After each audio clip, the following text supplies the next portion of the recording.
Class 12th history के students का मेरे चैनल चारुचंद्र पर स्वागत है। आज मैं आपके लिए लेके आया हूं अशोक के अभिलेख। अशोक के अभिलेख इस टॉपिक का अध्ययन हम राजा, किसान और नगर के अंतर्गत ही करेंगे और अशोक के इन अभिलेखों को हम याद करने के लिए शॉर्ट ट्रिक और मानचित्र का प्रयोग करेंगे ताकि आपको ये अभिलेख बाय हार्ट याद हो जाए। तो अधिक समय न लेते हुए आइए शुरू करते हैं हम अशोक के अभिलेख। अशोक के अभिलेख।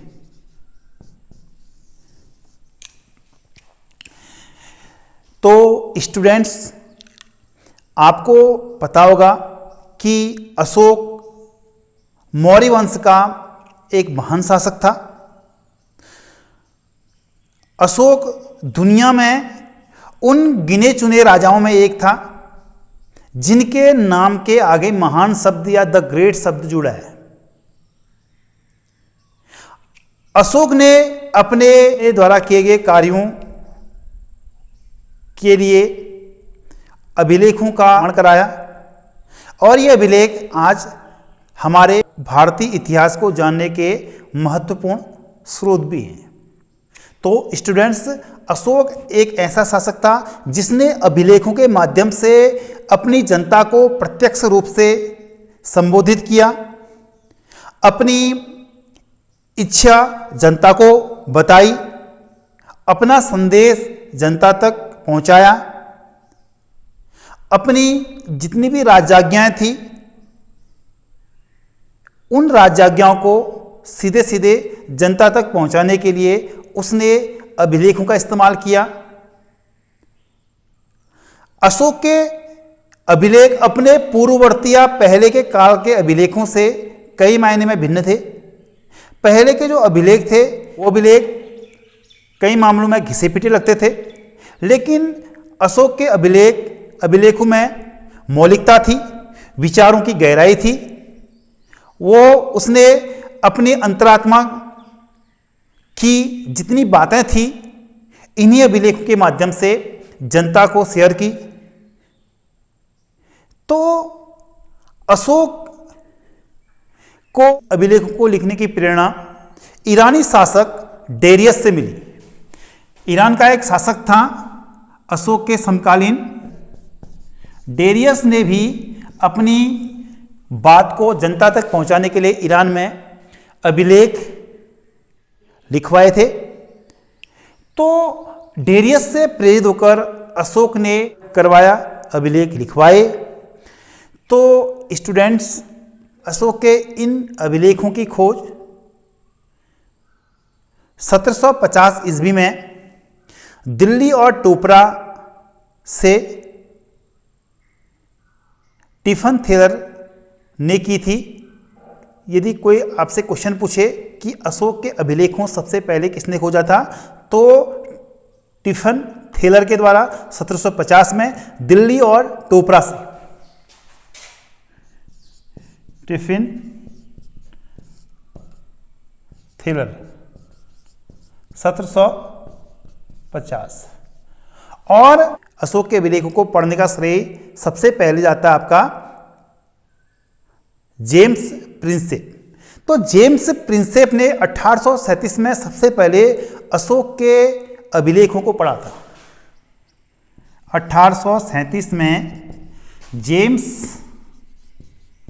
प्रिंसेप द्वारा अशोक के अभिलेखों को पढ़ा था। और एक इतिहासकार थे भंडारकर। तो भंडारकर महोदय ने अशोक के अभिलेखों के आधार पर अशोक के काल का इतिहास लिखा था। ठीक है, अशोक के अभिलेखों के आधार पर अशोककालीन इतिहास लिखने का जो श्रेय भंडारकर को। ठीक हो गया, उनका नाम था भंडारकर। ये छोटे छोटे फैक्ट हैं, आप इनको याद कर लें। अब हम बात करते हैं कि जो अशोक के अभिलेख थे उसका वर्गीकरण 3 भागों में किया जाता है।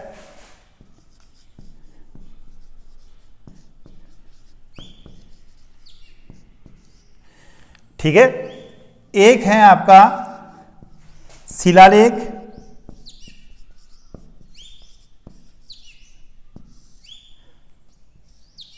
दूसरा आपका स्तंभलेख और तीसरा है आपका गुहालेख।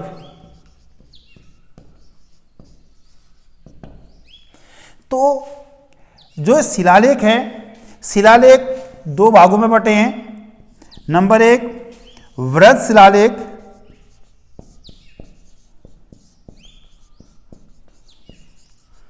फिर आपका दूसरा आपका लघु शिलालेख,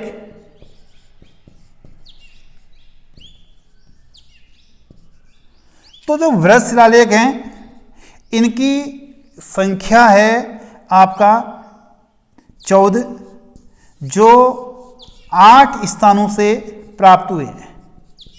कितने स्थानों से? 8 स्थानों से प्राप्त हुए हैं। और लघु शिलालेख इनकी संख्या है आपका 27 और ये 11 स्थानों से प्राप्त हुए हैं। इसके बाद हम बात करते हैं स्तंभलेख की। स्तंभलेख भी 2 भागों में बटे हैं। नंबर 1 वृहद स्तंभलेख और दूसरा आपका लघु स्तंभलेख। ठीक है, वृहद स्तंभलेख इनकी संख्या है आपकी 7 और लघु स्तंभलेख इनकी संख्या है आपका 4। ठीक है, अब यहां पर एक अन्य लेख है आपका गुहालेख। गुहालेख ये मौर्य काल में गुफाओं का निर्माण हुआ और ये लेख गुहालेख अर्थात गुहा का अर्थ होता है गुफा। तो अशोक के समय चौपार, कर्ण, सुदामा, विश्व झोपड़ी कई गुफाओं का निर्माण हुआ और वहां पर से गुहालेख प्राप्त हुए हैं। अब हम बात करेंगे अशोक के शिलालेख। तो अशोक के शिलालेखों में सबसे पहले आते हैं आपके अशोक के वृहद शिलालेख। अशोक के वृहद शिलालेख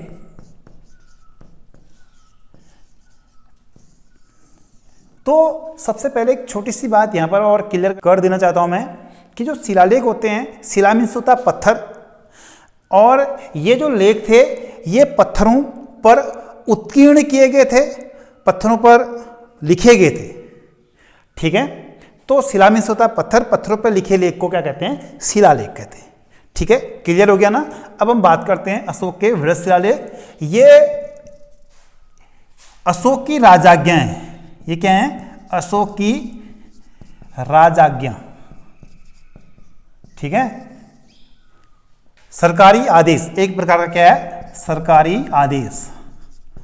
सरकारी आदेश। ठीक है, इनकी टोटल संख्या 14 है और जो कितने स्थानों से प्राप्त हुए हैं? 8 स्थानों से प्राप्त हुए हैं। कितने स्थानों से प्राप्त हुए हैं? 8 स्थानों से प्राप्त हुए हैं। ये छोटी छोटी चीज़ें हैं, इनको भी आपको क्लियर करना है। तो अब हम इनकी ट्रिक बताते हैं आपको। इसकी ट्रिक है धोए काजू, धोए काजू सॉस जैम। ठीक है, कल्पना कीजिए, केवल कल्पना, आपके पास काजू हैं और आपने उससे सॉस बनाना है और जैम बनाना है। तो काजू से क्या बनाएंगे आप? सॉस भी बनाएंगे और जैम भी बनाएंगे। तो कैसे बनाएंगे? तो आपने इसके लिए एक ट्रिक निकाली। आपने ट्रिक निकाली, जब हम काजू को धोएंगे तो तब क्या बनेगा? सॉस बनेगा और जैम बनेगा। तभी ट्रिक भी बनी हमारी, धोए काजू सॉस जैम। धोए काजू सॉस जैम बहुत शानदार ट्रिक है। अगर आप धोए काजू सॉस जैम 2-3 बार पढ़ेंगे, 2-3 बार इसकी पुनरावृत्ति करेंगे तो आपको ये शानदार ट्रिक याद हो जाएगी। तो अब इस ट्रिक को हम खोलते हैं।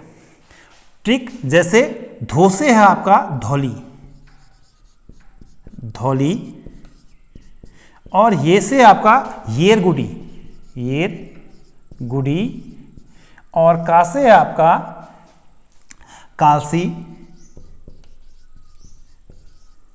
जू से है आपका जूनागढ़,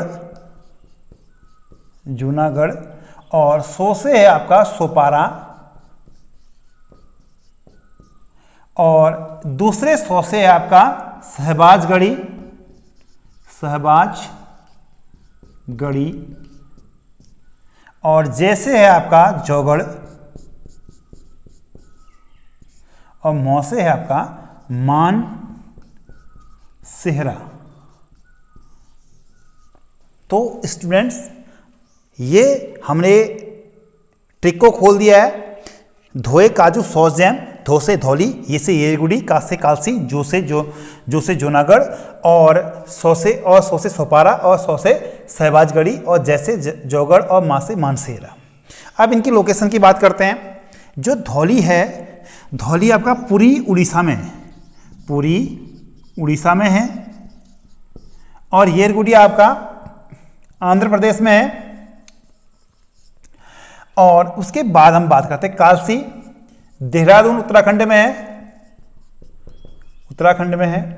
और इसके बाद जूनागढ़ आपका कठियावाड़, कठियावाड़ गुजरात में है।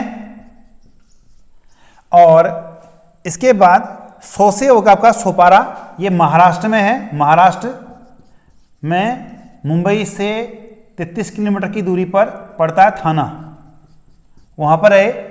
और इसके बाद सौ से आपका शहबाजगढ़ी, शहबाजगढ़ी ये आपका पेशावर यूसुफजई परगना, पेशावर यूसुफजई परगना में है। और उसके बाद जैसे आपका जौगढ़, जौगढ़ गंजाम उड़ीसा में है, गंजाम उड़ीसा में है। और मौ से मानसेरा आपका हजारा पाकिस्तान में है, हजारा पाकिस्तान। ठीक हो गया, ये आपकी ट्रिक है। अब हम इन शिलालेखों को मानचित्र के माध्यम से दर्शाएंगे।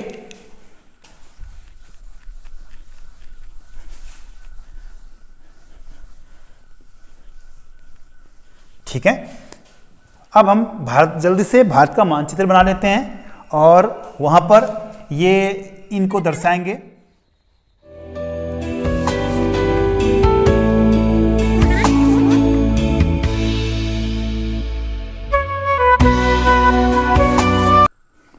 ठीक है, ये हमारा भारत का मानचित्र है। अब इस भारत के मानचित्र में हम इन शिलालेखों को दर्शाएंगे।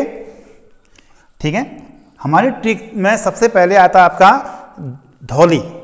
ठीक है, धौली आपका यहाँ पर पड़ता है उड़ीसा, ये वाला क्षेत्र पड़ता है आपका उड़ीसा, ये वाला क्षेत्र क्या पड़ता है, उड़ीसा पड़ता है। तो उड़ीसा में जो धौली है यहाँ पर है आपका धौली। ठीक है, और ये पुरी डिस्ट्रिक्ट पड़ता है, पुरी, पुरी एक धार्मिक पर्यटक स्थल भी है उड़ीसा का, और धौली यहीं पर पड़ता है। और याद करने के लिए धौली से जस्ट नीचे पड़ता है आपका गंजाम, गंजाम पड़ता है। गंजाम में आपका जौगढ़, जौगढ़ और गंजाम।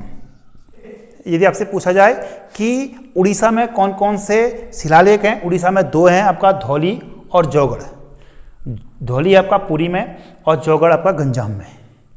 अब इसी प्रकार से यदि आप से पूछे कि पाकिस्तान में कौन कौन से शिलालेख हैं, पाकिस्तान में दो शिलालेख हैं आपका मानसेरा और शहबाजगढ़ी। सबसे पहले बात करते हैं यहाँ पर आपका पाकिस्तान में ये आपका ये पाकिस्तान है, ये है आपका पाकिस्तान। पाकिस्तान में आपका मानसेहरा, ये मानसेहरा आपका हजारा डिस्ट्रिक्ट है पाकिस्तान का, हजारा जिला पाकिस्तान। और इसके जस्ट नीचे आपका शहबाजगढ़ी आएगा, शहबाजगढ़ी,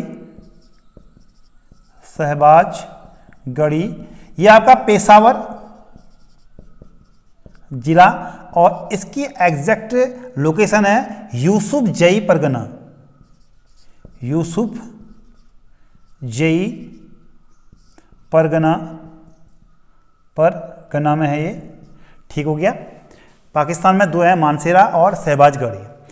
और इसमें एक चीज़ और आप याद कर लेना, इनकी लिपि जो है वो खरोष्ठी है, बाकी जितने अन्य हैं आपके उनकी है आपकी ब्राह्मी लिपि है।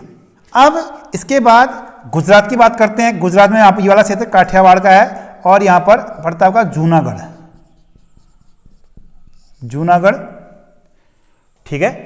और इसकी एक महत्वपूर्ण विशेषता ये है, अभी तक ये सबसे सुरक्षित शिलालेख है। कौन सा? जूनागढ़। अब इसके जस्ट नीचे महाराष्ट्र में आते हैं थाना, मुंबई से आसपास, और यहाँ पर पड़ेगा आपका सोपारा। ठीक है, सोपारा थाना, महाराष्ट्र। ठीक हो गया। अब इसके बाद उत्तराखंड की बात करते हैं। उत्तराखंड में ये वाला जो ये मानचित्र है, ये वाला उत्तराखंड है, और उत्तराखंड के सबसे पश्चिम का जो जिला है वो देहरादून है, और देहरादून में यहाँ पर पड़ता है आपका कालसी। ठीक है, कालसी। इसकी खोज जो की थी वो 1860 में की थी फॉरेस्ट महोदय ने। ये यमुना और टोंस नदी के संगम कालसी स्थित है। अब इसमें एक है आपका येरगुडी। येरगुडी आपका आंध्र प्रदेश का यहाँ पे इस क्षेत्र में है। ये आपका येरगुडी, और ये आपका आंध्र प्रदेश में है। ठीक हो गया। इसके बाद एक Mansehra, number 2 Shahbazgarhi, number 3 Junagadh, number 4 Sopara, number 5 Yerragudi, number 6 Jaugada, number 7 Dhauli, number 8 Kalsi. तो स्टूडेंट्स, ये अशोक के जो शिलालेख थे उसको हमने शॉर्ट ट्रिक के माध्यम से याद किया और उसको हमने मानचित्र में भी दर्शाया। आशा करता हूं कि अब ये शिलालेख आपको याद हो गए होंगे। अब हम बात करेंगे अशोक के लघु शिलालेख। लघु शिलालेख, इनकी संख्या टोटल 27 है और ये 11 स्थानों से प्राप्त हुए हैं। टोटल संख्या कितनी है? 27 है, और जो 11 स्थानों से प्राप्त हुए हैं। ये कहाँ से प्राप्त हुए हैं? इसको हम मानचित्र के माध्यम से दर्शाएंगे। सबसे पहले हम बात करते हैं कि जो हमारा कर्नाटक का क्षेत्र है, ये हमारा आपका कर्नाटक का क्षेत्र है। कर्नाटक के क्षेत्र में एक स्थान आपका गोबीमठ, और दूसरा है आपका एक है आपका गोबीमठ, दूसरा आपका पालकी गुड्डू,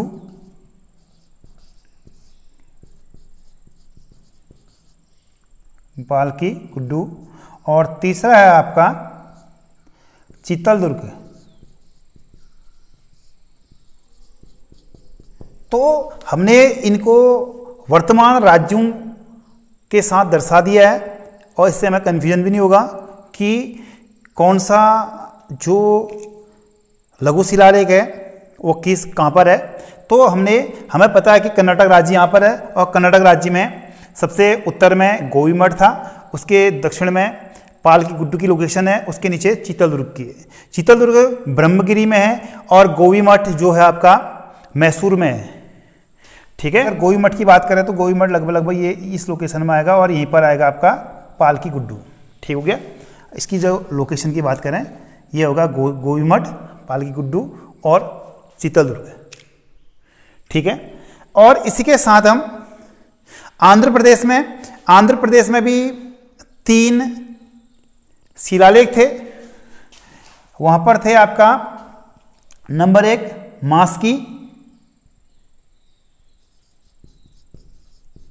मास्की, और आंध्र प्रदेश में, यह आंध्र प्रदेश का इस क्षेत्र है। और मास्की के बाद यहां पर मांडगिरी, और यहीं पर था ये आपका येरगुडी।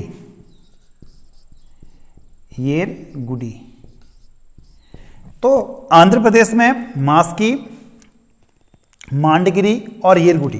तो येरगुडी की एक विशेषता है कि ये लघु शिलालेख भी है यहाँ पर, और यहाँ पर बृहद शिलालेख भी है। तो टोटल हमारे 6 शिलालेख हो गए, और 7वां जो शिलालेख था वो आपका बैराड था।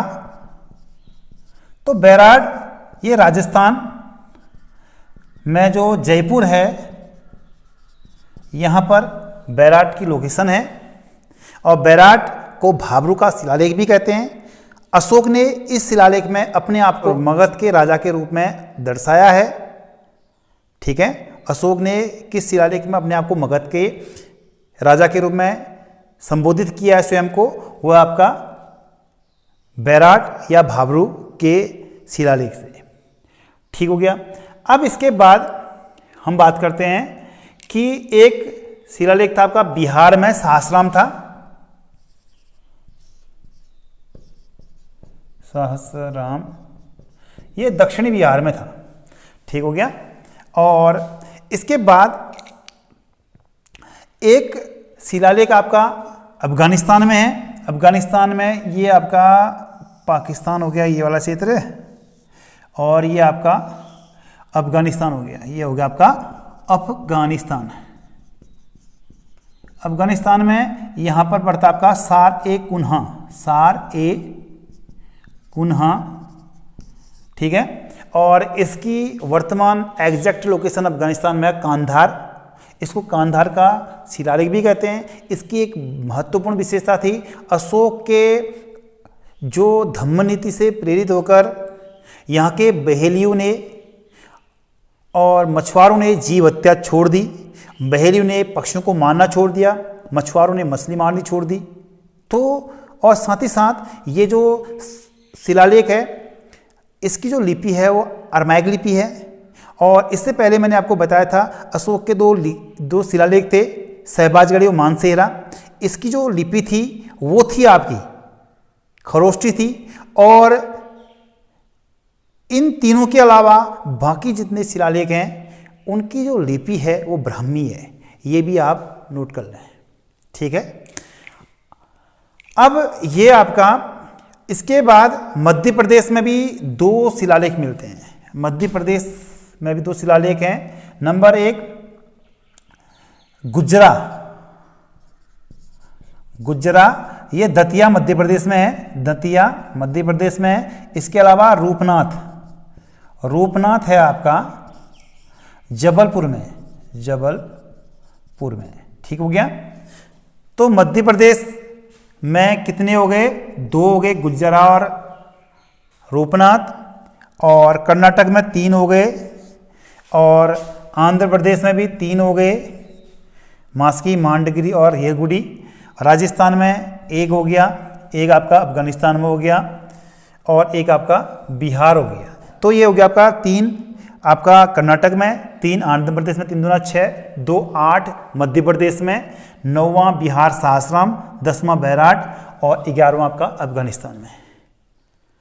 ठीक हो गया। ये लघु शिलालेख थे। इसके बाद हम बात करते हैं अशोक के स्तंभलेखों की।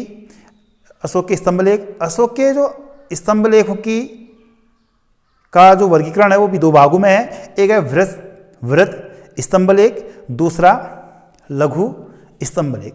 अब वृहत स्तंभलेख की बात करते हैं। वृहत